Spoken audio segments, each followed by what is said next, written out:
An occasion to honor one of the diplomats par excellence, Oliver Reginald Tambo. He would have been 106 years and he was extremely passionate about education. As we commemorate the life of O.R. Tambo, let us be inspired by his legacy. Let us continue to champion Africa's intellectualism. More than anything, the foremost quality of O.R. Tambo that most writers, fellow activists, peers agree on is the quality of critical thinking and the culture of generating progressive ideas that were the embodiment of everything that he was. Today in Africa, more than in any time, we need more O.R. Tambos to respond to the questions of our times. It is incumbent for this generation to emulate the example of Tambo and to do even better than his generation. Minister Ntshavheni also says black women who are in top positions are still facing challenges.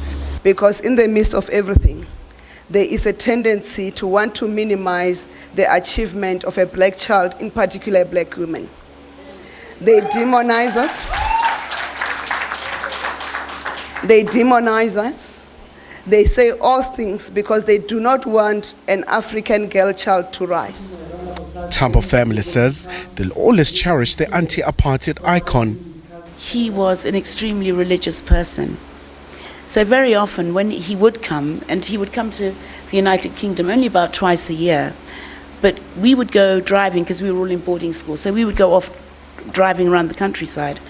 And we had all the latest pop songs, along with our friends, of course, that we would want to sing and share with our parents, what we'd picked up at school. No, we had none of that. We sat for hours driving around Sussex, singing hymns. And we were the most uncool kids at school because we didn't know pop songs, we knew hymns.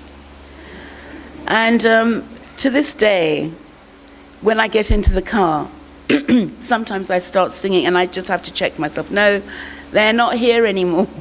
You don't have to do that anymore. The speakers here emphasized that Africa will have to work hard to reclaim its position in the world and bank on knowledge as a key pillar. Presidency Khumbudzo Ntshavheni, SABC News, Pretoria.